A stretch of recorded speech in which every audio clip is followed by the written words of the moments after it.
여러분 반갑습니다. 영혼의 치유, 육신의 치유, 창조 힐링입니다. 창조 힐링은 영혼 구원이 목적입니다. 구독하시고 좋아요 눌러주시고 공유해 주시면 천하보다 귀한 영혼을 구원할 수 있습니다. 오늘은 7월 19일 화요일입니다. 비 온 뒤에 날씨가 무덥습니다. 여러분 모두 주님 안에서 건강하시기를 축복합니다. 여러분 육체적으로 경제적으로 더위로 많은 힘든 계절을 맞이하였습니다. 경제적으로 힘든 분들, 영적으로 힘든 분들, 질병으로 힘든 분들, 육체적으로 힘든 분들, 여러분을 예수님 이름으로 응원합니다. 여러분을 예수님 이름으로 축복합니다. 영혼이 잘 되고 범사가 잘 되고 강건하기를 예수님 이름으로 축복합니다.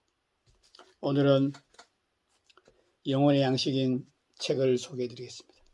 성령이 교회들에게 하시는 말씀, 성령이 교회들에게 하시는 말씀, 변승우 목사님이 지으시고 도서출판 거룩한 진주에 펴낸 책을 소개하겠습니다. 이 책은 세계적인 선지자 밥 존슨 목사님이 추천서를 썼고 세계적인 복음 전도자인 슈프레자 시톨 목사님이 추천서를 썼습니다. 먼저 저자 변승우 목사를 소개해 드리겠습니다.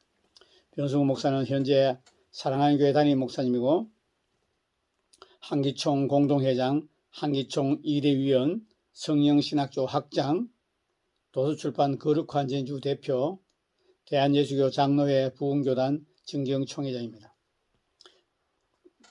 저서를 소개해 드리겠습니다. 저서는 지옥에 가는 크리스찬들 아무도 너희를 미혹하지 못하게 하라.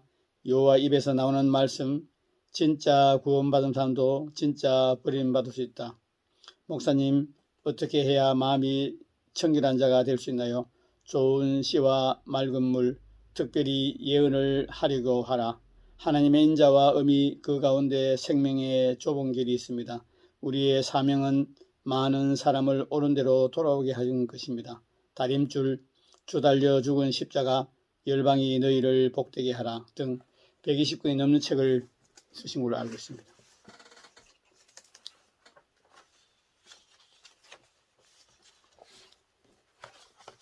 추천서는 생략하겠습니다.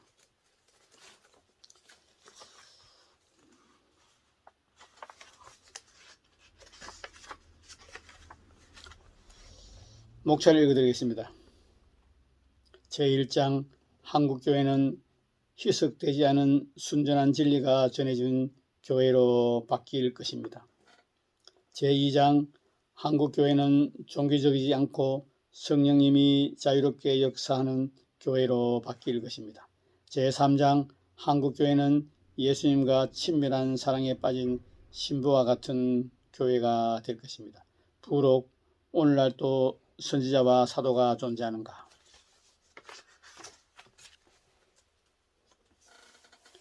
귀 있는 자는 성령이 교회들에게 하시는 말씀을 들을지어다. 요한계시록 3장 22절. 저자 서문을 소개해 드리겠습니다. 라우디아 교회의 사자에게 편지하기를 아멘이시오 충성되고 참된 증인이시오 하나님의 창조의 근본이신 이가 가라사대 내가 내 행위를 아노니 네가 차지도 아니하고 덥지도 아니하는도다. 네가 차든지 덥든지 하기를 원하노라. 네가 이같이 미지근하여 덥지도 아니하고 차지도 아니하니 내 입에서 너를 토하여 내치리라. 네가 말하기를 나는 부자라 부유하여 부족한 것이 없다 하나 네 공고한 것과 가난한 것과 눈먼 것과 벌거벗은 것을 알지 못하노라. 내가 너를 구원하노니 내게서 불로 연단한 금을 사서 부요하게 하고 흰옷을 사서 입어 벌거벗은 수치를 보이지 않게 하고 안약을 사서 눈에 발라 보게 하라. 물은 내가 사랑하는 자를 책망하며 징계하노니 그러므로 네가 열심을 내라. 회개하라. 볼지어다 내가 문 밖에 서서 두드리노니 누구든지 내 음성을 듣고 문을 열면 내가 그에게 들어가 그와 그로 더불어 먹고 그는 나와 더불어 먹으리라. 이기는 그에게는 내가 내 보좌에 함께 앉게 하여 주기를 내가 이기고 아버지 보좌에 함께 앉은 것 같이 하리라. 귀 있는 자는 성령이 교회들에게 하시는 말씀을 들을지어다. 요한계시록 3장 14절에서 22절. 예언 사역의 여정이라는 책에서 마이클 비클은 내면의 소리지만 두렵고 떨릴 정도로 강력했던 하나님의 음성을 소개했습니다. 내가 한 세대에 이 땅에서 기독교에 대한 이해와 표현을 바꾸어 놓을 것이다. 아멘. 예언 사역의 여정이라는 책에서 마이클 비클 목사는 내면의 소리지만 두렵고 떨릴 정도로 강력했던 하나님의 음성을 소개합니다. 내가 한 세대에 이 땅에서 기독교에 대한 이해와 표현을 바꾸어 놓을 것이다. 아멘. 여기서 기독교에 대한 이해란 기독교가 믿지 않는 자들에 의해 이해되어지는 것을 뜻합니다. 앞으로 불신자들이 교회를 보는 시각이 달라지게 될 것입니다. 왜냐하면 교회의 강력한 변화의 바람이 불어올 것이기 때문입니다. 교회는 마치 리모델링한 건물처럼 사람들의 눈에 전과 다르게 보이게 될 것입니다. 아멘.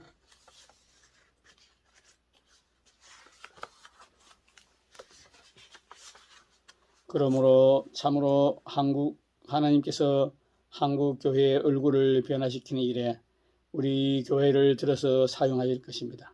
이 일을 위해 주님은 우리 교회의 영향력을 증대시키고 계십니다. 그럼 이 시대의 교회들을 어떤 모습으로 리모델링해야 할까요? 저는 제가 주님께 받은 그 청사진을 여러분과 함께 공유하기를 원합니다. 그래서 이 놀라운 일에 함께 쓰임받는 저와 여러분 되기를 원합니다. 아멘. 제1장 한국교회는 희석되지 않은 순전한 진리가 전해지는 교회로 바뀌게 될 것입니다. 교회를 리모델링 하는데 가장 중요한 것은 진리 회복입니다. 교회는 진리의 기둥과 터입니다. 그러므로 교회의 개혁은 진리의 회복으로부터 시작되어야 합니다. 디모데전서 3장 15절 만일 내가 지체하면 너로 하나님의 집에서 어떻게 행해야 할 것을 알게 하려 함이니 이 집은 살아계신 하나님의 교회요 진리의 기둥과 터니라. 아멘. 여기서 바울은 교회를 나타내는 세 가지 서술적인 표현을 사용했는데 하나님의 집, 살아계신 하나님의 교회, 그리고 진리의 기둥과 터입니다. 이것이 각각 교회의 서로 다른 면을 보여줍니다. 1. 교회는 하나님의 집입니다. 바울은 교회를 하나님의 집이라고 했습니다. 성경에 교회에 대한 여러 가지 별명과 상징적인 표현들이 나오는데 그 중에 가장 아름다운 표현은 집입니다. 집처럼 우리에게 포근하고 편안한 이미지를 주는 것은 없습니다. 바울은 에베소서 2장 19절에서 그리스도인들에 대해 이렇게 썼습니다. 그러므로 이제부터 너희가 외인도 아니요 손도 아니요 오직 성도들의 동일한 시민이요 하나님의 권속이라. 여기서 하나님의 권속은 하나님의 가족이라는 뜻입니다. 우리가 예수님을 인과 구주로 영접하면 성령님은 하나님을 아바 아버지라 부르게 하십니다. 단순히 입이 아니라 영으로 그렇게 부르게 하십니다. 그 순간부터 우리는 주위의 하나님을 아바 아버지라 부르는 또 다른 사람들을 발견하게 됩니다. 그들이 바로 우리 형제요 자매들입니다. 아멘.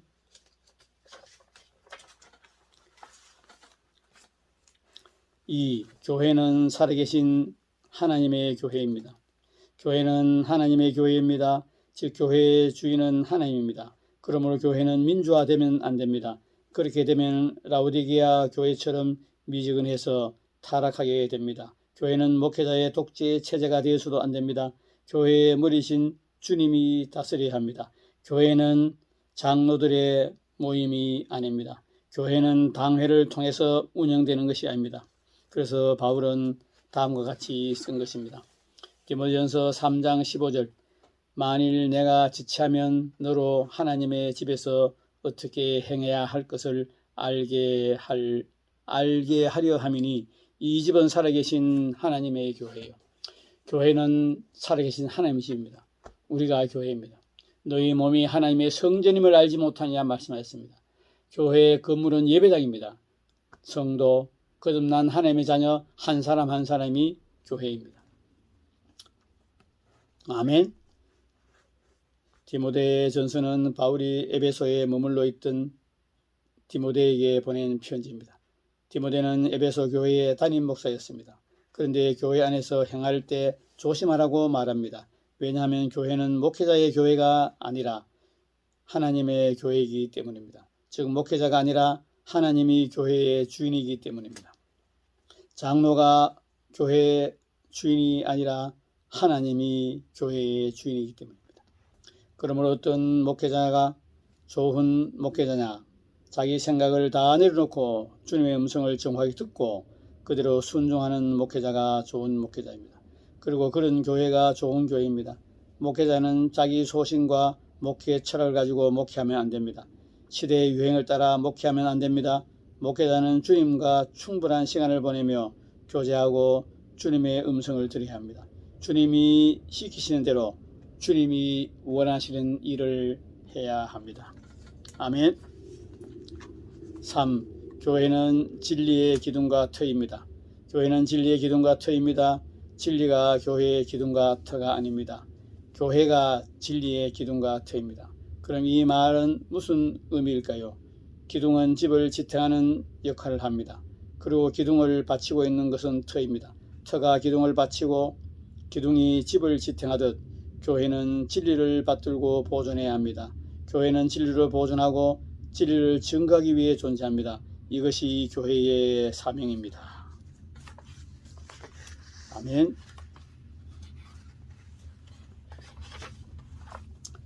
제2장 한국교회는 종교적이지 않고 성령님이 자유롭게 역사하는 교회로 바뀔 것입니다. 교회는 진리의 기둥과 터입니다. 또 교회는 그리스도의 몸입니다. 에베소서 1장 23절 교회는 그의 몸이니 만물 안에서 만물을 충만케 하시는 자의 충만이니라. 아멘. 그러면 그리스도의 몸으로서 교회의 사명은 무엇일까요? 필립 얀시는 내가 알지 못했던 예수라는 책에서 이렇게 썼습니다. 그러하나 내가 너희에게 실상을 말하노니 내가 떠나가는 것이 너희에게 유익이라. 요한복음 16장 17절. 즉 처음부터 예수님은 자신이 떠남으로써 도리어 다른 사람들의 몸을 통해 일이 계속되도록 계획하셨다는 말입니다. 그런데 이 시점에서 제자들은 아무도 예수님의 한 말을 이해하지 못했습니다. 어떻게 떠나시는 게 우리에게 유익하다는 말인가? 그들은 너희를 위하여 주는 내 몸을 나누어 먹었다. 그 안에 담긴 엄청난 뜻을 전혀 이해하지 못한 채로 그 순간 아버지께서 아들에게 맡기신 일이 다시 아들을 통해 그들에게 위임되고 있었다. 아버지께서 나를 세상에 보내신 같이 나도 너희를 세상에 보내었고 라고 예수님은 기도했습니다. 승천한 이후 예수님은 언제나 이 땅에서 자신이 살았던 삶을 계속할 수 있는 다른 이들의 몸을 찾는다고 말하면 지나칠까요? 교회란 사실 성육신의 연장이며 하나님께서 이 세상에 현존하시는 주된 방법이라고 할 수 있습니다. 교회는 예수님이 이 땅에 계실 때 하셨던 일을 해야 합니다. 지금 예수님이 만약 이 땅에 계신다면 예수님이 하고 싶으시고 하고자 하시는 일을 교회와 성도들이 동력해서 해야 합니다. 그것이 교회입니다. 교회는 이 땅에서 그리스도를 대신하는 그리스도의 몸입니다. 그러므로 교회의 사명은 예수님이 하신 일을 하고 그보다 큰 일을 하는 것입니다. 요한복음 14장 12절 교회는 마땅히 예수님이 하신 일을 해야 하며 그보다 큰 일을 해야 합니다. 다시 말해서 사복음서 예수님이 하신 일을 재현하고 사도행전은 그보다 큰 일을 재현해야 합니다. 다시 말하면 신약 성경을 재현해야 하는 것이 교회의 사명입니다.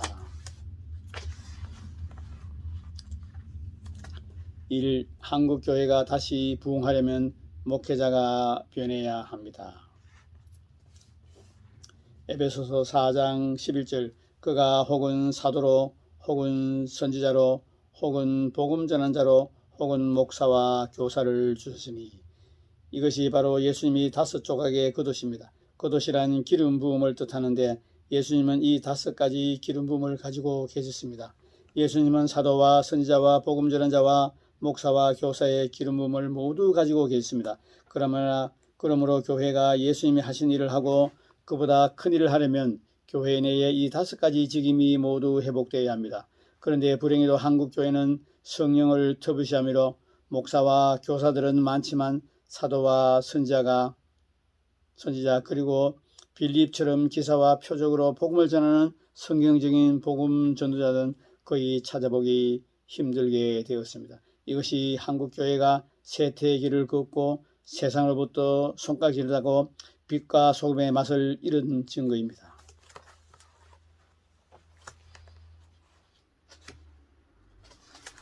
주님, 이 한국교회가 다시 부흥하려면 성도들이 변해야 합니다. 그리스도인은 예수님의 몸된 교회 사마귀 혹은 혹이 아닙니다. 그리스도인은 그리스도의 몸의 지체의 각 부분입니다. 고린도전서 12장 27절 너희는 그리스도의 몸이요 지체의 각 부분이라. 그러므로 모든 성도는 불필요하게 몸에 붙어있는 것이 아니라 각기 역할이 있습니다. 하나님은 구약의 선지자들에게만 부어주셨던 성령을 신약의 모든 성도들에게 부어주셨습니다. 왜냐하면 모두를 사용하기 원하시기 때문입니다. 그러므로 오중 사역은 자신들의 부심대로 사역할 뿐만 아니라 성도들을 사역자로 키워야 합니다. 에베소서 4장 12절 이는 성도를 온전케 하며 봉사의 일을 하게 하며 그리스도의 몸을 세우려 하려 하심이라. 아멘. 이것이 바로 오중 사역자들의 사명입니다. 교회의 지도자들인 오중 사역자들은 성도를 봉사자, 사역자로 길러야 합니다. 이렇게 되면 교회의 경쟁력이 폭발적으로 증가합니다. 교회 안에 오중 사역이 회복되고 오중 사역들 간의 경쟁이 아닌 동력이 이루어지면 교회의 경쟁력은 7배나 더 됩니다. 아멘.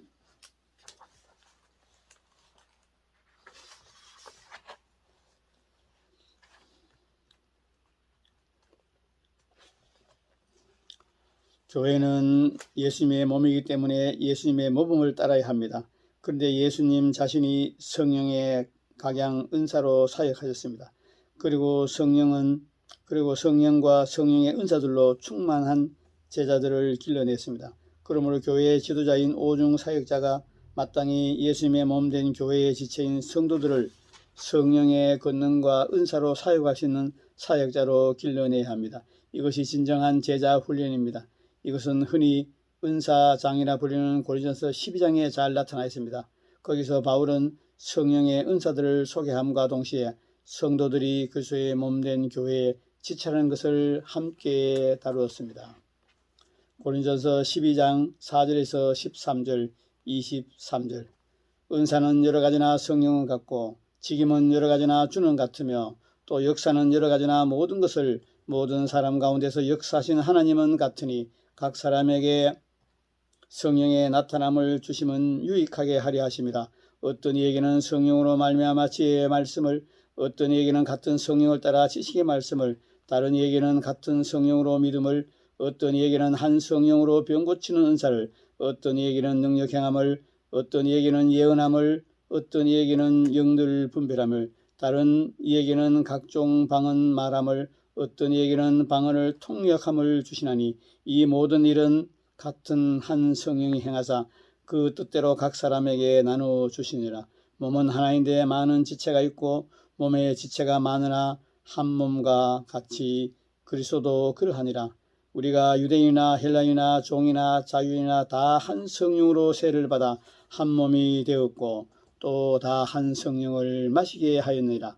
너희는 그리스도의 몸이요 지체의 한 부분이라. 아멘. 지체의 각 부분이라. 아멘. 제3장 한국교회는 예수님과 친밀한 사랑에 빠진 신부와 같은 교회로 바뀔 것입니다. 교회는 진리의 기둥과 터입니다. 그러므로 진리의 말씀을 옳게 분별하고 타협하지 말고 전해야 합니다. 교회는 그리스도의 몸입니다. 그러므로 종교적이 되지 말고 성령의 권능을 받아 예수님이 하신 일을 하고 그보다 큰 일을 해야 합니다. 교회는 예수 그리스도의 신부입니다. 그러므로 세상에 마음 뺏기지 말고 오직 주님을 가까이 하고 에녹과 같이 주님과 친밀하게 동행해야 합니다. 성경에 보면 교회가 예수님의 신부임을 보여주는 많은 말씀들이 나옵니다. 마태복음 25장 1절에서 7절. 그때 천국은 마치 등을 들고 신랑을 맞으러 나간 10처녀와 같다 하리니 그 중에 5은 미련하고 5은 슬기 있는 자라. 미련한 자들은 등을 가지되 기름을 가지지 아니하고 슬기 있는 자들은 그릇에 기름을 담아 등과 함께 가졌더니 신랑이 드디어 오므로 다 졸며 잘새 밤중에 소리가 나되 보라 신랑이로다 맞으러 나오라 하며. 요한복음 3장 29절. 신부를 취하는 자는 신랑이나 서서 신랑의 음성을 듣는 친구가 크게 기뻐하나니 나는 이러한 기쁨으로 충만하노라. 아멘. 성경이 이처럼 교회가 예수님의 신부라는 것을 자주 밝히고 있습니다. 밝히고 있는 이유는 중요하기 때문입니다. 학교에서 선생님들이 중요한 것과 반복해서 가르친 것이 중요한 것 같이 같은 맥락에서 복음서가 4개가 되는 것은 그것이 가장 중요하기 때문입니다. 주보에 나와 있는 대로 우리 교회는 단순히 영성운동하는 교회가 아니라 신부운동하는 교회입니다. 이것이 우리 교회가 가장 중요하게 여기는 것입니다. 그럼 예수님의 신부가 된다는 것은 어떤 것을 의미하는 걸까요? 먼저 예수님의 신부가 된다는 것은 영적으로 정결한 처녀가 되는 것을 의미합니다. 즉 거룩을 의미합니다. 또 예수님의 신부가 된다는 것은 오직 주님만을 사랑하는 자가 되는 것을 의미합니다. 그리고 예수님의 신부가 된다는 것은 부부가 동고동락하는 것처럼 고난에까지 동참하는 자가 되는 것을 의미합니다. 이것이 신부의 특성이며 교회는 반드시 이렇게 되어야 된다고 생각합니다. 그런데 이 모든 일의 원동력이 되는 것이 주님께 대한 사랑입니다. 그래서 동기부여가 되도록 예수님을 사랑하는 것이 왜 그리 얼마나 중요한지에 대해 말씀드리도록 하겠습니다. 1. 예수님을 사랑하지 않는 자는 천국에 들어가지 못합니다. 19세기의 가장 대표적인 신학자인 찰스 하지는 그리스도에 대한 사랑의 절대성이라는 설교에서 이렇게 주장했습니다.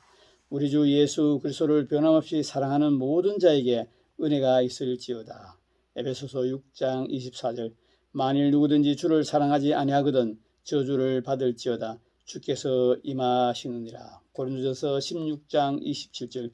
이 구절들은 서로 다른 것 같지만 실은 동일한 진리 곧 예수 그리스도에 대한 사랑이 구원의 불가결한 조건이라는 것을 가르칩니다. 구원의 조건은 불변한다. 그것은 시대의 모든 사람에게 동일하다. 우리나 다른 사람에 대하여 그러한 조건들을 변경시킬 수 없다. 아멘.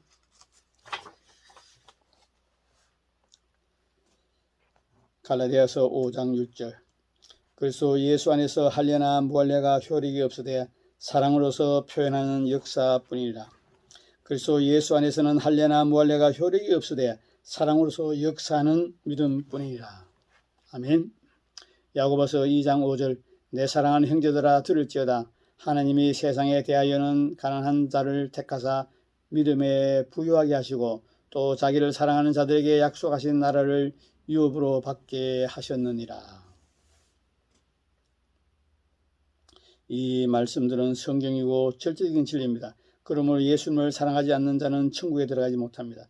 예수님 당시 유대인들은 자기들이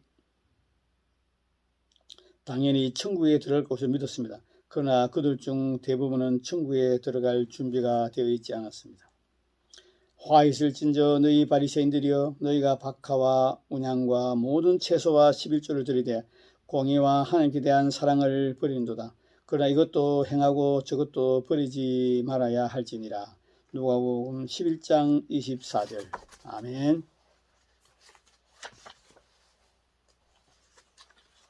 이 예수님을 사랑하지 않는 자는 하나님께 쓰임받지 못합니다.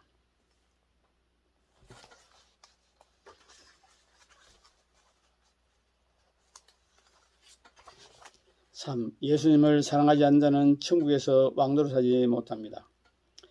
예수님은 세례 요한을 여자가 낳은 자 중에 가장 큰 자라고 칭찬했습니다. 그것은 무엇보다도 그가 겸손했기 때문이고, 또 다른 이유는 세례 요한이 자기 자신보다도 주님을 더 사랑했기 때문입니다. 요한복음 3장 26절에서 29절.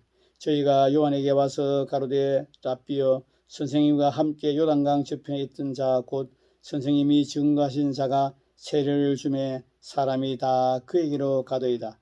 요한이 대답하여 가로되 만일 하늘에서 주신 바 아니면 사람이 아무것도 받을 수 없느니라. 나의 말한 바 나는 그리스도가 아니요 그의 앞에 보내심을 받은 자라고 한 것을 증거할 자는 너희니라. 신부를 취하는 자는 신랑이나 서서 신랑의 음성을 듣는 친구가 크게 기뻐하느니 나는 이러한 기쁨으로 충만하였노라. 세례 요한은 자기를 완전히 내려놓았고 주님을 완전히 사랑했습니다. 그는 진정으로 예수님의 친구였습니다. 그래서 제자들과 청중들이 자기를 떠나 예수님과 갈 때 단지 수용한 것이 아니라 오히려 크게 기뻐했습니다. 이것은 세례 요한이 자기를 완전히 내려놓고 비웠기 때문에 가능한 일입니다. 사랑이 무엇입니까? 사랑은 내 중심에서 다른 사람 중심으로 되는 것입니다. 그래서 황금률을 따라 다른 사람의 입장에서 모든 것을 생각하며 다른 사람의 기쁨이 곧 내 기쁨이 되고 다른 사람의 슬픔이 곧 내 슬픔이 되는 것입니다. 이것은 우리 모든 슬픔과 질고와 제약을 짊어지시고 가신 예수님에게서 가장 잘 나타나고 있습니다. 아멘.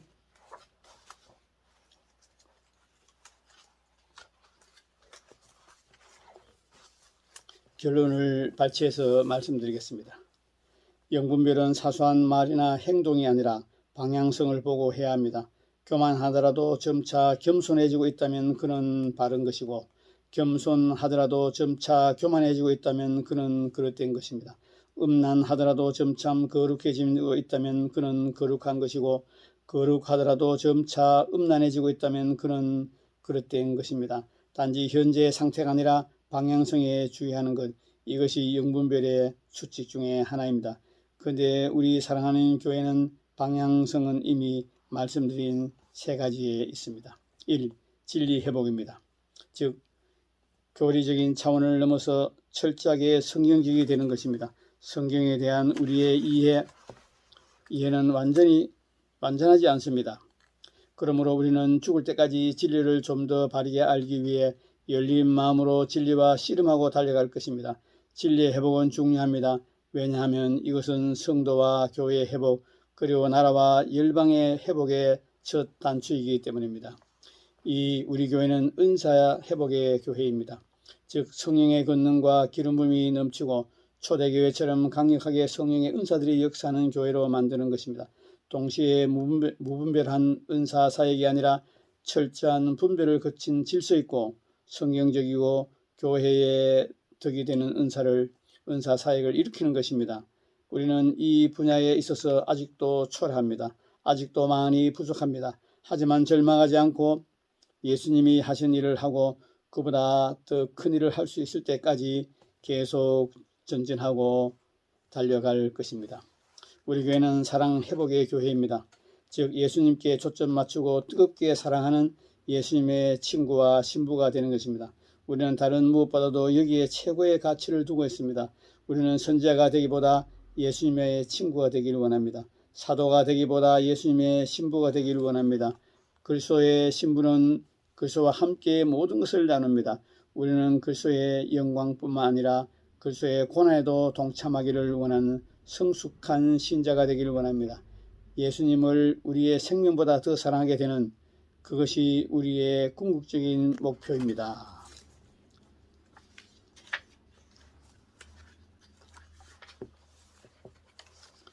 마태복음 16장 18절 내가 내게 이르노니 너는 베드로라 내가 이 반석 위에 내 교회를 세우리니 음부의 권세가 이기지 못하리라. 여기에 권세는 헬라어 원문의 의미는 대문입니다. 교회는 본래 음부의 대문, 대적의 문이 감당하지 못하게 되어 있습니다.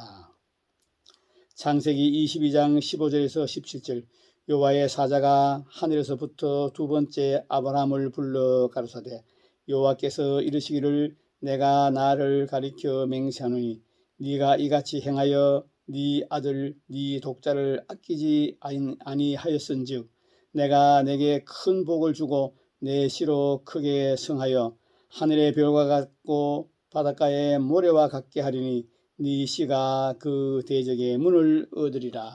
아멘. 여기서 내 씨는 교회입니다.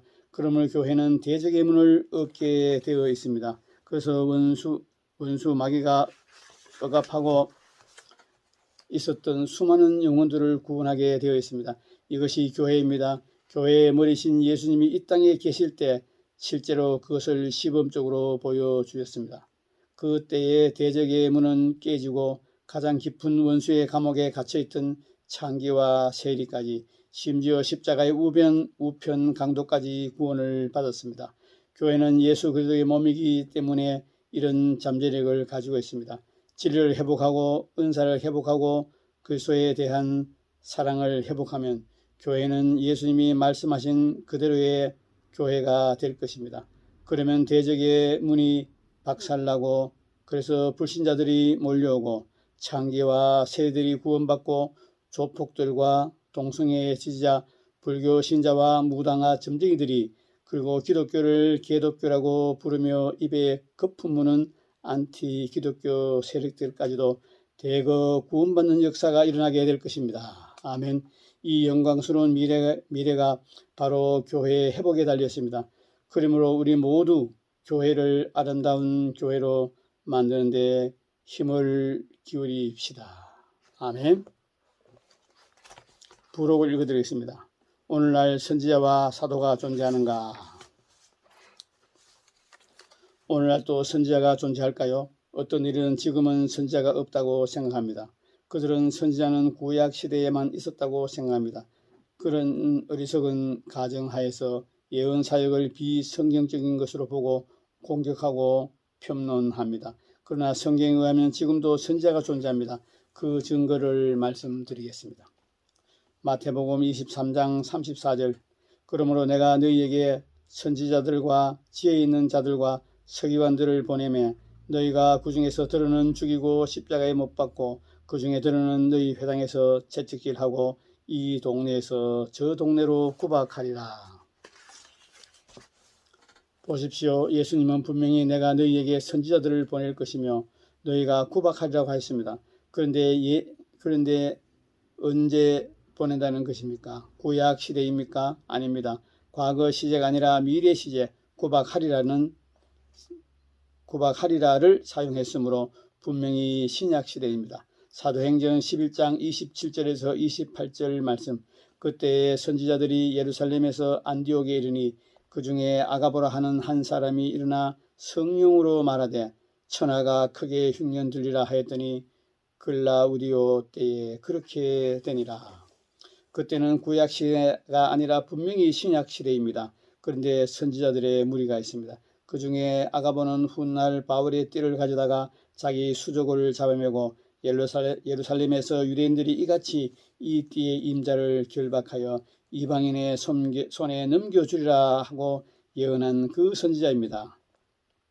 사도행전 13장 1절에서 3절 안디옥 교회의 선지자들과 교회들이 있으니 다시 읽어드리겠습니다. 안디옥 교회의 선지자들과 교사들이 있으니 곧 바나바와 니게르라 하는 시몬과 구레네 사람 루기오와 분봉왕 헤롯의 젖동생 마나엔과 및 사울이라. 주를 섬겨 금식할 때에 성령이 가라사대 내가 불러 시키는 일을 위하여 바나바와 사울을 따로 세우라 하시니 이에 금식하며 기도하고 두 사람에게 안수하여 보내니라. 이처럼 안디옥 교회 한 교회 안에 여러 명의 선지자들이 있었고 그들은 교회의 중요한 정책에 영향을 행사했습니다. 사도행전 15장 32절에서 33절 말씀입니다. 유다와 실라도 선지자라. 여러 말로 형제를 권하며 굳게 하고 얼마 있다가 평안히 가라는 전송을 형제들에게 받고 자기를 보냈던 사람에게로 돌아가되. 아멘. 유다와 실라도 선지자였다는 말은 그 당시 선지자들이 많이 있었다는 말입니다. 선지자들이 있는데 그런데 유다도 선지자라고 말하고 실라도 선지자라고 말합니다. 이 두 선지자는 엉뚱한 예언으로 교회를 혼란스럽게 한 것이 아니라 교회의 덕을 세웠습니다. 이들이 그렇게 할 수 있던 이유는 자기를 보냈던 사람에게로 돌아가되 라는 말에 다시 단서가 나타나 있는데 그들은 하나님께 보냄을 받을 뿐만 아니라 사람들 즉 하나님께서 자기 위에 세우신 지도자들의 건세 아래 있었습니다. 그 아래에 거하며 순복했기 때문입니다. 고린도전서 12장 28절 하나님이 교회 중에 몇을 세우셨으니 첫째는 사도요 둘째는 선지자요 셋째는 교사요 그 다음엔 능력 행하는 자요 그 다음은 병 고치는 은사라 서로 돕는 것과 다스리는 것과 각종 방언을 하는 것이나 하나님이 어디에 선지자를 세우셨다고요? 유대교가 아니라 교회 중이라고 했습니다. 신약 시대는 바로 교회 시대입니다. 그런데 교회가 선지자가 없다고 하면 말이 되겠습니까? 고린도전서 14장 37절 만일 누구든지 자기를 선지자나 혹 신령한 자로 생각하거든 내가 너희에게 편지한 것 같이 주의 명령인 줄 알라. 바울은 고린도 교회에 편지를 쓰면서 누가 자기를 선지자로 생각하면 그것은 교만하여 착각한 것이다. 요즘 시대에 선지자가 어디 있느냐라고 말하지 않았습니다. 그가 진짜로 선지자일 수도 있다는 것을 인정했습니다. 다만 그가 실제로 선지자를 할지라도 내가 너에게 편지한 것이 주의 명령인 줄 알라. 즉 지도자들의 건의와 지도 아래에 있어야 함을 분명히 말합니다. 에베소서 4장 11절에서 12절 그가 혹은 사도로 혹은 선지자로 혹은 복음 전한 자로 혹은 목사와 교사를 주셨으니 이는 성도를 온전케 하며 봉사의 일을 하게 하며 그리스도의 몸을 세우려 하심이라. 아멘. 사도, 선지자, 복음 전자, 목사, 교사 이것이 구약 시대에 유대교에 주어진 직분입니까? 아닙니다. 분명히 신약 시대에 교회에 주어진 직분입니다. 그러므로 지금도 선지자가 없다는 것은 비성경적이며 어리석은 주장입니다. 아멘.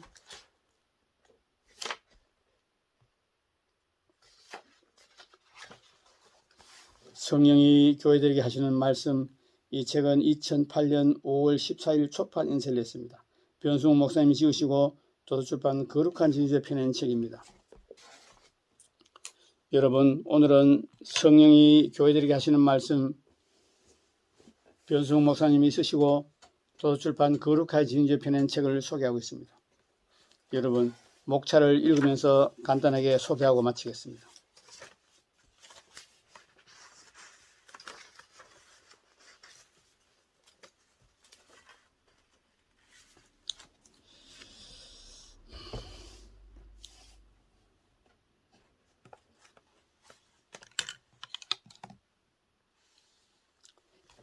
목차에 보면 제1장 한국교회는 희석되지 않은 순전한 진리가 전해지는 교회로 바뀔 것입니다. 바뀌어야 합니다. 진리의 물을 타면 안 됩니다. 진리의 신학을 타면 안 됩니다. 진리의 교리를 타면 안 됩니다. 진리의 목사의 사상과 이념을 타면 합니다. 진리는 순전한 진리를 전해야 합니다. 용광로에서 쇠를 녹이고 불순물을 제거하듯이 진리는 순전한 진리, 피 묻은 원복음을 전해야 합니다. 한국교회는 종교적이지 않고 성령님이 자유롭게 역사하는 교회로 바뀔 것입니다. 여러분, 종교적인 교회는 능력이 없습니다. 성경적인 교회, 예수님이 사복음서에 하신 교회, 다시 말하면 신약 성경에서 예수님과 사도들이 한 교회, 그 교회가 교회입니다. 진리가 회복되고 진리 위에 세워져야 합니다. 성령의 역사는 교회가 세워져야 합니다. 목사와 장로들이 회의해서 당회를 열어서 교회를 운영하는 것이 아니고 성령의 역사심으로, 성령의 인도하심으로, 성령의 내적 음성을 듣고 성령이 깨닫게 하시는 그 진리로, 그 사역으로 교회를 회복해야 합니다. 교회는 예수님이 하신 일을 해야 합니다. 예수님은 가르치고 선포하시고 치유하셨습니다. 모든 병과 모든 약한 것을 고치셨습니다. 예수님이 하신 삼중 사역을 회복해야 합니다. 교회는 예수님의 대위임령, 지상명령을 회복해야 합니다.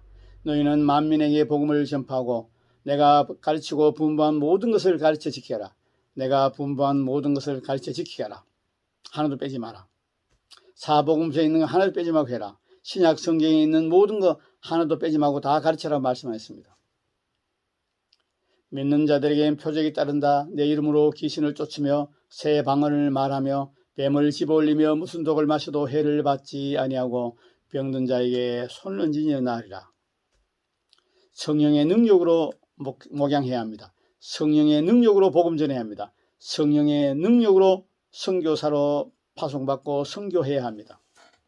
진리의 말씀으로 성경 공부로만 되지 않습니다. 한국교회는 성경 공부는 세계 최고입니다. 한국교회는 기도 세계 최고입니다. 한국교회는 전도 세계 최고입니다. 그러나 하나님의 능력은 부인하는 자들이 되었습니다. 경건의 모양은 있으나 경건의 능력을 부인하는 이 같은 자들에서 네가 돌아서라 말씀하셨습니다. 예수님이 3년 반 동안 동고동락하며 가르친 12제자에게 내가 약속한 성령을 받기 전에는 아무것도 하지 말라고 말씀하셨습니다. 성령 받기 전에 베드로는 계집종의 질문에 3번이나 예수님을 부인하고 저주까지 했습니다. 오순절날 마가의 다락방에서 성령 세례받은 베드로는 완전히 다른 사람이었습니다. 한 번 설교에 3,000명, 5,000명이 돌아오고 죽은 자를 살리고 많은 기적과 표적을 행하고 결국 거꾸로 십자가에 매달려 순교했습니다. 여러분, 성령 받기 전에 베드로와 성령 받은 후에 베드로는 완전히 달랐습니다. 여러분, 성령 세례 받으셨습니까? 여러분, 성령 충만하십니까? 성령 세례 받고 성령 충만함으로 사역하고 섬기고 봉사하고 전도하고 선교사로 파송받고 영혼들을 섬겨야 할 줄 믿습니다.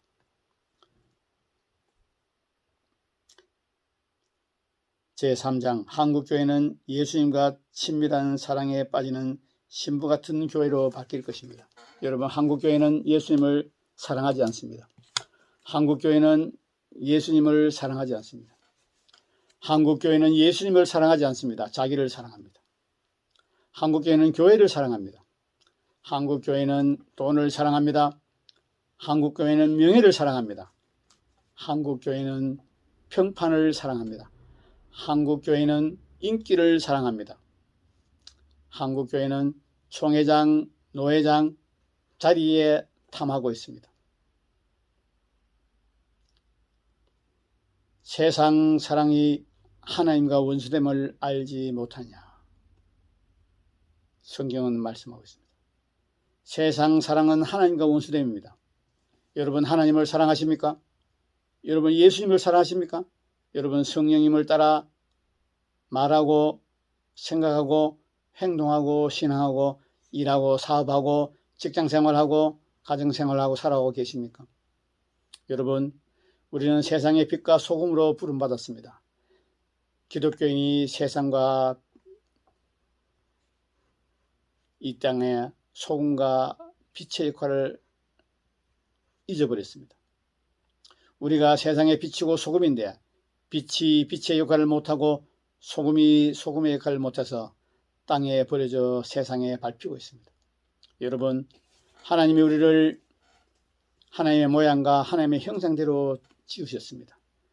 여러분, 하나님의 모양과 하나님의 형상을 회복하시고 빛과 소금의 역할을 감당함으로 하나님이 이 땅에 여러분을 보내신 그 목적대로 사시기를 간절히 원합니다. 여러분, 하나님의 뜻대로, 하나님의 목적대로 하나님이 우리를 부르신 그 사명 감당하다가 하나님이 부르실 때 잠자듯이 천국 가고 착하고 충성된 종과 칭찬받는 저와 여러분 되기를 원합니다. 한국교회의 진리 회복되기를 원합니다. 한국교회의 성령의 역사가 회복되기를 원합니다. 한국교회가 교리적이지 않고 종교적이지 않고 성경적인 교회로, 성경적인 기도로, 성경적인 믿음으로, 성경적인 예배로, 성경적인 모임으로, 성경적인 사역으로 회복되기를 예수님 이름으로 축복합니다. 오늘은 성령이 교회들에게 하시는 말씀 변승훈 목사님이 쓰고 도서출판 거룩한 진주에 펴낸 책을 소개했습니다. 여러분 이 책을 꼭 읽으시고 많은 분들에게 공유하시고 선물하시고 반드시 성령이 교회들에게 하시는 말씀을 듣는 저와 여러분 되기를 간절히 원합니다. 더운 여름에 열심히 운동하시고 주님 안에서 강건하게 되기를 축복합니다. 더운 여름에 열심히 운동하시고 말씀 읽고 기도하고 신앙서적 읽으면서 더위를 이기고 승리하기를 예수님 이름으로 축복합니다. 창조 힐링은 영혼 구원이 목적입니다. 구독하시고 좋아요 눌러주시고 공유하시면 천하보다 귀한 영혼을 구원할 수 있습니다. 끝까지 시청한 여러분 감사합니다.